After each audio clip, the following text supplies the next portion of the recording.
J'ai hypothéqué la baraque pour faire un all-in dans l'ETH classique, vous en pensez quoi? Eh bah Pierrot, prépare-toi parce que les prochaines années risquent d'être difficiles. Hein. Non, je pense que c'est faux, mais je ferai pas ça si j'étais toi. Mais avant les gars, vous avez peut-être vu quand j'ai fait cette transition qu'il y avait un petit Bitpanda juste au-dessus là. Bitpanda qui est le nouveau partenaire de ce live. C'est trop cool de pouvoir avoir un partenaire, ça me permet justement de pouvoir préparer les lives un peu plus en détail, de pouvoir être un petit peu plus carré là-dessus, et surtout avec des partenaires de qualité, donc je vous en parle un petit coup. Bitpanda, c'est une plateforme autrichienne, donc européenne, qui est enregistrée PSAN, régulée par l'AMF, tout est très carré, qui est connue, et qui a vraiment cette mentalité d'être l'une des plateformes les plus accessibles du marché, littéralement. Vous avez pas mal de choses sur Bitpanda, vous avez des plans d'épargne pour faire du DCA, vous avez du staking, vous avez une carte bancaire, etc. C'est vraiment une plateforme assez couteau suisse dans l'idée. Il y a toutes les cryptos qui sont listées, donc ils sont vraiment axés crypto. Donc ils ont plus de 300 cryptos globalement, mais ils sont aussi très placés sur les actifs TradFi, bourse, etc. Vous voyez qu'on a énormément d'actions, Alphabet, Amazon, Google, Apple, pas mal de cryptos, pas mal de TF, etc. Donc c'est vraiment très varié. Vous avez aussi des métaux. Il y a plus, je crois qu'il y a plus de 2000 actions qui sont listées au total sur Bitpanda. Donc c'est vraiment pas mal pour tout cumuler. Perso, moi c'est une plateforme que j'utilise pour investir dans des actifs miniers, des fermes de minage de Bitcoin, etc. Un petit peu pour essayer de diversifier mes plans et mes expositions, même si c'est toujours exposé aux cryptos, ça reste assez différent. Et donc voilà, ça va être le partenaire de ce live. Je vous en parler de temps en temps, une fois qu'il y aura des nouvelles informations, des nouvelles features, des trucs un petit peu cool à faire. Et s'il y en a qui étaient là l'année dernière, je crois que c'était l'année dernière, s'il y en a qui étaient là, vous vous rappelez peut-être qu'on avait fait un jeu sur Discord où on devait faire un portefeuille, créer un portefeuille fictif, et on avait un mois pour le faire le plus fructifier. Et en gros, celui qui faisait le plus fructifier son portefeuille gagnait une récompense. C'était assez cool. Je pense qu'il n'y en a pas beaucoup qui sont là. Et du coup, les gars, j'ai essayé de reproduire ça pour marquer un peu le coup de cette collaboration avec Bitpanda, où on va faire un nouveau jeu. Les gars, on va faire un nouveau jeu qui va être trop cool, un nouveau concours qu'on va pouvoir lancer pour février. Je vais vous expliquer tout ça. L'idée, ici, vous voyez qu'on est sur CoinMarketCap. Je me suis dit, ok, Bitpanda, ils étaient chauds pour vous faire une sorte de petit giveaway, mais c'est quand même plus marrant si on essaie de gamifier un peu ça et qu'on essaie de mettre un petit peu de mérite, de juste faire un giveaway, c'est sympa, mais c'est un tirage au sort, quoi. Donc je me suis dit, ok, comment est-ce qu'on peut faire? Et j'ai eu une idée, enfin c'est l'idée de l'année dernière, hein, globalement c'est à peu près la même chose. C'est que si vous voulez participer, vous allez ici sur CoinMarketCap, vous créez un petit portfolio, hop. Et l'idée c'est de se faire chacun un portfolio, donc fictif, hein, vous n'avez pas besoin d'acheter les cryptos, de 1000 $, dans lequel vous allez devoir, à l'intérieur de ce portefeuille de 1000 $, le répartir en 4 crypto-monnaies, 25%, 25%, 25%, 25%, donc 250, 250, 250, 250, vous avez compris. Vous n'avez pas le droit de mettre les stablecoins, vous n'avez pas le droit de mettre Bitcoin, vous n'avez pas le droit de mettre Ethereum, et après vous mettez tout ce que tu veux. Vous avez le droit de mettre les 4 cryptos que vous voulez, c'est toujours 25% par crypto, et vous vous faites un petit portefeuille fictif de 1000 $, ok?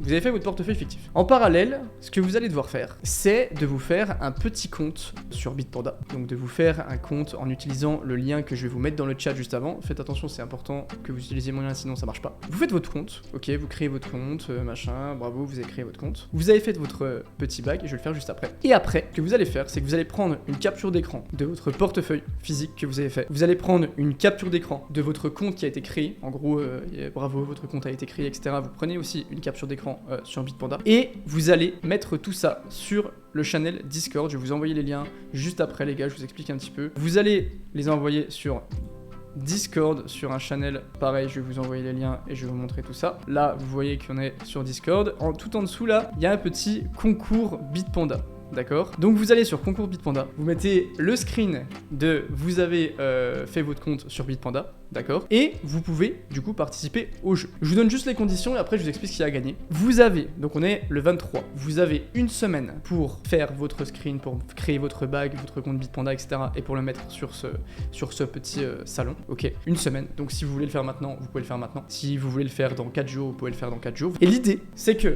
la personne qui a fait le plus fructifier son bag, en tout cas les 3 personnes qui ont le plus fait fructifier leur bag pendant le mois de février, donc le concours va du 30 janvier au 30 février. Le 30 février, on fait les comptes et celui qui a le meilleur ROI, en tout cas les 3 personnes qui ont les meilleurs ROI, vont pouvoir gagner le petit concours où il y a 200 $ ou 200 USDT à gagner pour le numéro 1. 100 $ pour le numéro 2, 50 $ pour le numéro 3. J'espère que c'était clair. Dernière chose que je vais vous préciser quand même les gars, c'est que si jamais vous envoyez un message sur Discord, vous envoyez le message, vous envoyez votre screen sur Discord et vous pouvez le changer. Il y a un truc modifié, un espace modifié sur Discord. Vous mettez bonjour là et hop, vous pouvez modifier votre message. Pour éviter que des gens modifient leur bag et leur screen, à partir du moment, il y a un petit onglet entre parenthèses modifier ici. À partir du moment où il y a le entre parenthèses modifié, vous êtes sorti du jeu, vous ne pouvez plus jouer parce que vous avez modifié votre message. Donc vous ne pouvez pas modifier votre message, vous avez une semaine pour mettre votre portefeuille. Si vous avez mis votre portefeuille dans cette période ainsi que votre compte Bitpanda du 23 au 30, vous pouvez participer au concours. Petit point sur le marché, on a pris quand même très cher ces derniers temps. Bitcoin qui est venu corriger, on est monté à 45 000, donc il y a eu cette annonce de l'ETF. Je sais pas ce que vous avez fait pour l'ETF. Il y avait quand même, je trouve, plus une tendance bullish que bearish. Et encore une fois, on voit que le fameux buy the rumor, sell the news, c'est encore avéré véridique. Hein. Le buy the rumor, sell the news qui a encore fonctionné. Bitcoin qui corrige depuis l'annonce de cette ETF. On allait toucher les 46 000, il me semble que c'était peut-être quand il y a eu ça c'était le 10 janvier. Grosse correction. Donc pas mal de leçons à tirer là-dessus. Buy the rumor, sell the news, toujours opérationnel, ça marche tout le temps, littéralement. Et la deuxième chose, c'est que, encore une fois, il y a des gens qui voulaient acheter, qui disaient est-ce que je dois acheter avec l'ETF, etc. Et si vous étiez sur le live de la dernière fois, je vous avais dit, mais en fait, on n'a pas assez d'edge sur le marché pour décider de ce qu'on va faire. La meilleure chose reste de ne rien faire. Là, on a corrigé. C'était assez évident quand on voit un petit peu la charte depuis à peu près octobre 2023. Tout a monté, donc c'était évident qu'on allait corriger. Est-ce qu'on peut descendre un petit peu plus bas? Je pense que oui. Est-ce qu'on peut descendre beaucoup plus bas? Je pense que oui, on peut. Ça veut pas dire qu'on va le faire, mais je pense que c'est possible. Mais je voulais vous montrer quand même ce graphique que je trouve extrêmement intéressant, qui est les différentes étapes d'une bulle, d'une bubble. Donc en gros, globalement, bon, c'est appliqué au marché financier, mais c'est littéralement le schéma d'un bull run. Et vous voyez que dans un bull run, alors c'est pas appliqué aux crypto-monnaies, mais c'est pas grave, ça marche très bien. On a différentes phases, et à l'intérieur de ces phases, on a différentes étapes. Dans ces différentes étapes, vous voyez qu'on a 4 phases qui sont la stealth phase, la awareness phase, mania phase, blow phase. La première phase, la stealth phase, vous apprécierez au passage l'accent anglais, c'est la phase où littéralement personne ne parle des crypto-monnaies, où il n'y a qu'une entité qui accumule, c'est la smart money. Ils ont tout intérêt à ce que le prix reste bas parce que eux vont accumuler. Et on passe à la awareness phase, la phase de réveil, où c'est encore très délicat, mais on commence quand même à avoir une petite phase haussière, qui est la phase où les gens commencent un petit peu à se réveiller, à se positionner. Il y a les gens qui sont vraiment experts dans le domaine qui commencent à investir et se dire ah ouais ok c'est pas mort finalement, mais on est encore très sceptique. Et je pense que actuellement on est dans cette phase là de awareness phase. Si on regarde un petit peu, ça ressemble aussi beaucoup. Voilà, on a cette phase un petit peu de montée progressive. Bitcoin a très bien performé, mais attention parce que Bitcoin pour l'instant, les gens restent méfiants. On s'est tellement fait défoncer que tout le monde reste méfiant. Ensuite, on arrive à cette période-là. Et vous voyez que dans la awareness phase, il y a un piège qui est cette première période-là où ça monte et bear trap. Bear trap, c'est une correction qui arrive à la fin de la awareness phase, avant le gros bull run, qui est cette période-là justement où tout le monde se dit ok, Bitcoin, et finalement ah bah non pas Bitcoin.